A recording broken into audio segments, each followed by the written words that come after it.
Hello Research Leaders 2025 applicants. In this presentation I will discuss about application part B2.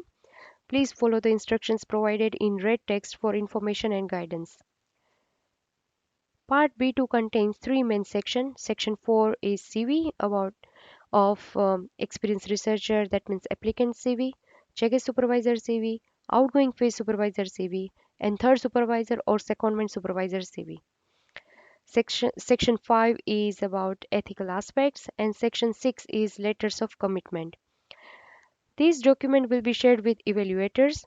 You should respect the instructions given per section. For example, in section 4, a maximum of 5 pages should be used for each CV. Please note that while Part B2 is similar to the Marie Curie Individual Fellowship Part B2, it is not exactly the same. Applicants should develop their application based on this template, not to the Marie Curie Individual Fellowship template. Now, moving on to the section 4, CVs. First, I will discuss about the experienced researcher CV, that means applicant CV. I'm not going through all the sections, but only highlighting those points which require more attention. So, in section 4.1, the CV is intrinsic to the evaluation of the whole proposal and is assessed throughout the evaluation criteria by the expert evaluators. Ensure that the information provided in this CV is consistent with the other parts of the full application. As I mentioned in my earlier presentation that CV will be taken into account while evaluating section 1.3 and 1.4 in excellence criterion in part B1 form. Always use full dates throughout in your CV. Please remember that the maximum page limit is 5. Page limit will be strictly applied. If there will be extra pages, then excess page will be deleted and before giving it to the evaluators, and this in this case there will be fair chances to lose some scores. Now in section 1.4 4.1.2 education and section 4.1.3 research experience, please give details in chronological order. That means in education give details from higher to lower degree. For example, first PhD, then master's, then undergraduate degree, or so on in this sequence. Whereas in section 4.1.3 provide information from most recent employment to previous one.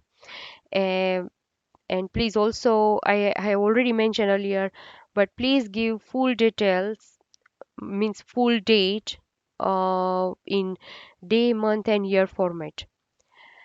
Another important point, the examination result, qualification name, and other information provided in this section must correspond exactly with relevant official transcripts. The applicant should not convert examination results into another grading system, such as grade point average or something similar. Now, another key point is about career break. Any research career gaps or unconventional paths should be clearly explained in section 4.1.2 or 4.1.3 so that it can be fairly assessed by the expert evaluators. Applicants who have taken a career break will not be disadvantaged.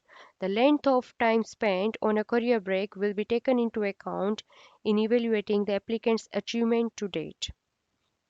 So, if you have taken any career breaks or unconventional path, then don't forget to mention in these sections. Now, the next one is 4.1.5 funding received so far.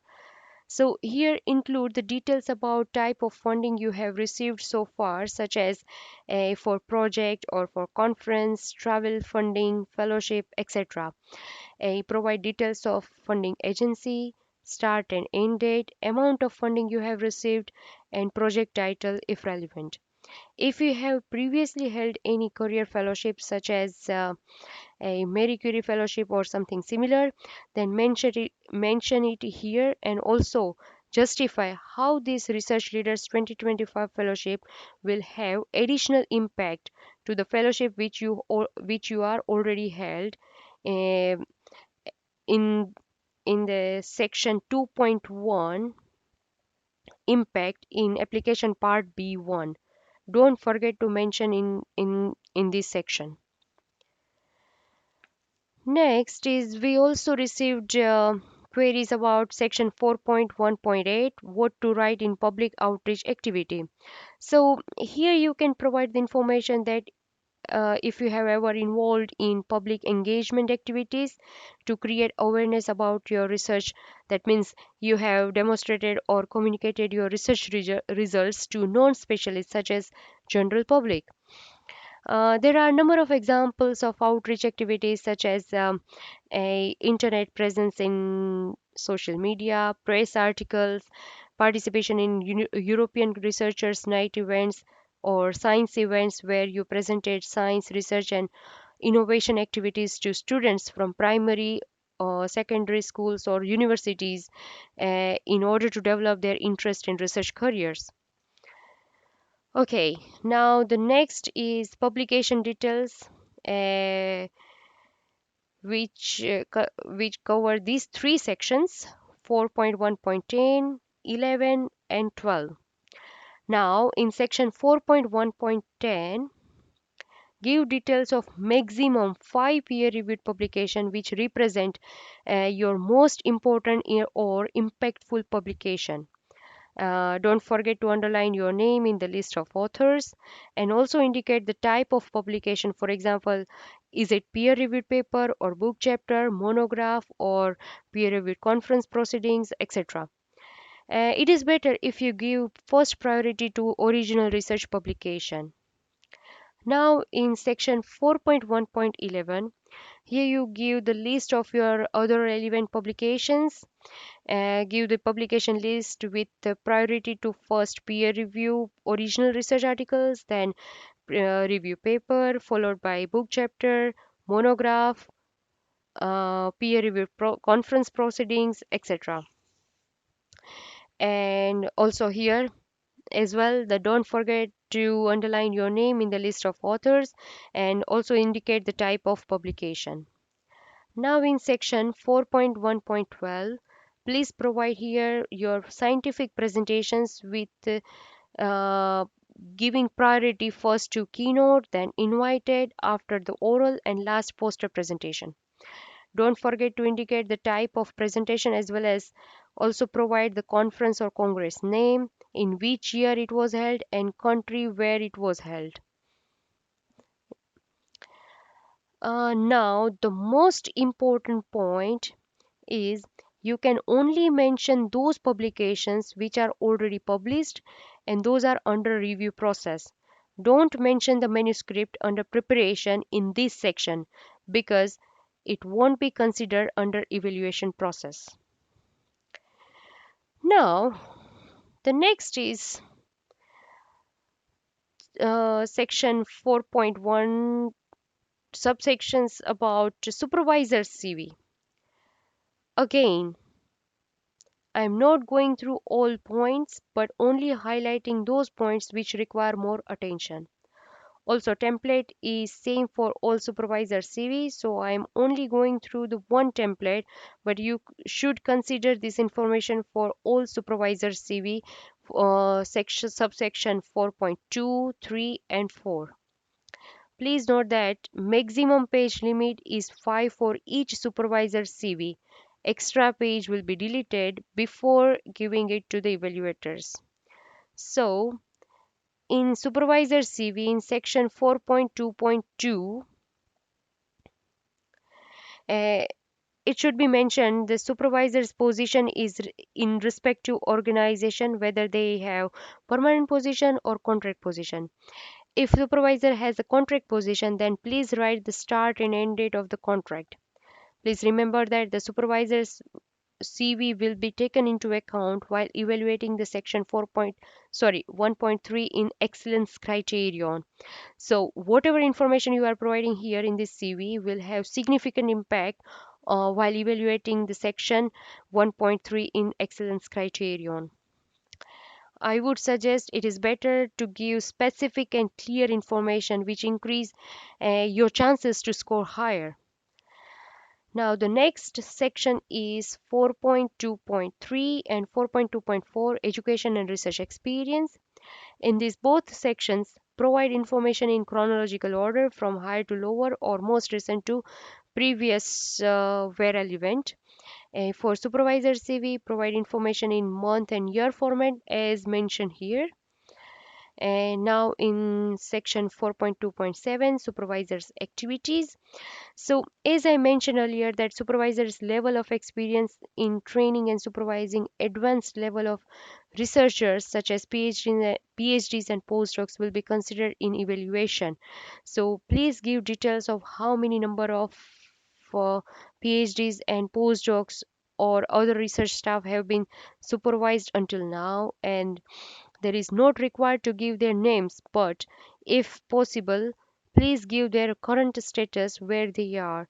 And this information will show supervisors' supervision skills for developing next generation of research leaders in respective field. So to give a specific and clear information in this section is very important. Now the next is section 4.2.8, professional activities.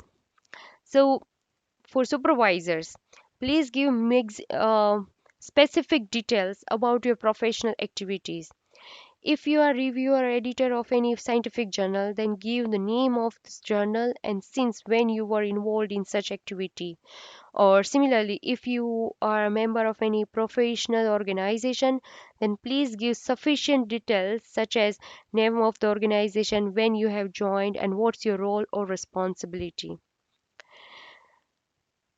Next is 4.2.11 and 12 about the publication. So, applicant, please underline supervisor's name in the list of authors.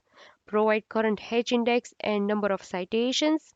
And if the publication list is really big and won't fit within the page limit, then give the total number of publication and give link to Google Scholar or Researcher ID or ORCID ID, whatever relevant. Now the final is section 4.2.13 conference presentation. So in previous calls, some of the supervisors mentioned in the CV that they were keynote speaker in many scientific conferences. So this is the very vague information. So if you give this kind of information there, then there is fair chances to lose some score in the application. So you have to be very specific, like what was the conference, when and where it was held, uh, and provide the nature of presentation such as keynote, invited, oral, or poster. So so to give the precise, clear information is very important in your CV. Applicants, please remember that if your supervisor give you the standard CV for your application, then it will be your responsibility to allocate this information in the provided template. We will also give this template. We will also provide these templates to evaluators. And if your application will not according to the guidelines, then there will be possibility to lose some scores in application. Now, the next main section 5 is ethical issues.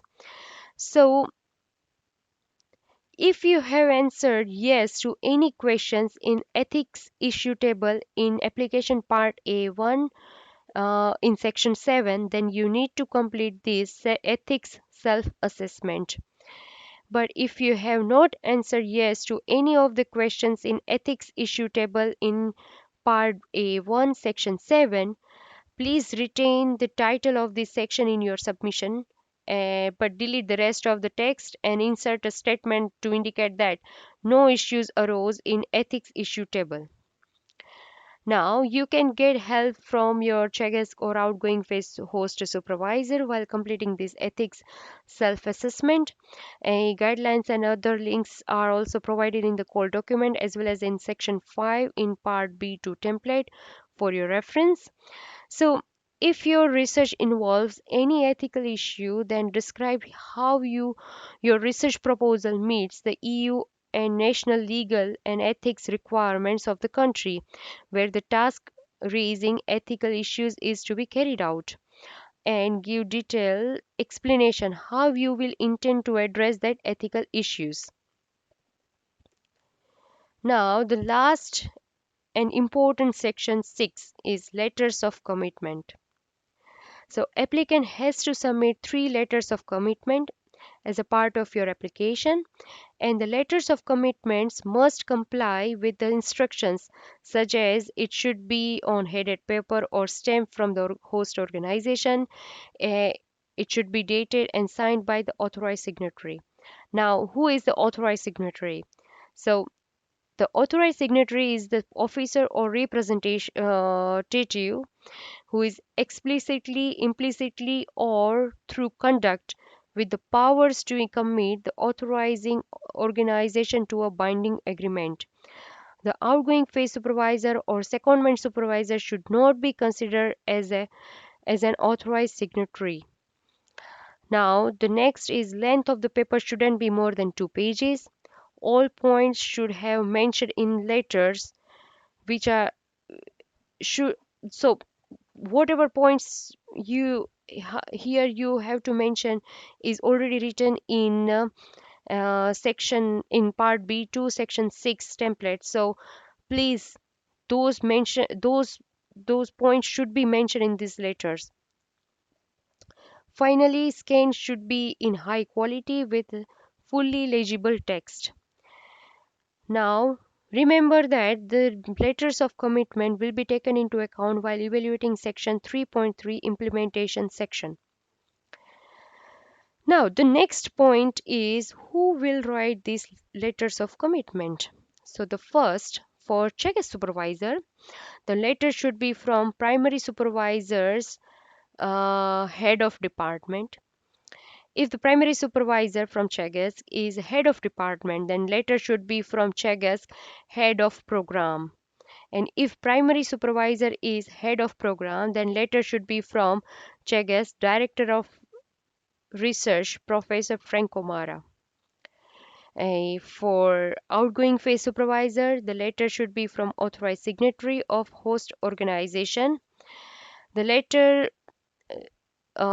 signed by the host supervisor will not be considered for the application. It should be from authorized signatory. The different organization and different post hierarchy, so we can't give specific authority name as we mentioned for check as supervisor. But I can give you some example like who will can be considered like authorized signatory. um, is like head of department, head of school, head of division, research director, vice president, chief executive officer, etc. Now for third supervisor. So if secondment included, then letter should be from authorized signatory of secondment organization. But if secondment is not included, then letter should be from third supervisor. So here in this case, the third supervisor can write the letter of commitment.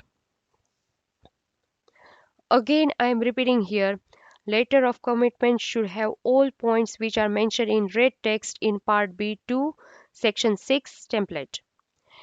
So, if you still have any question, then contact us on researchleaders2025 at checkers.ie email address, and we will answer your query as soon as possible. So, best of luck for your application. And the last thing, please submit your application before the deadline. That means 10th January 2020, 1 p.m. Irish time. Thank you so much for your time. Thanks.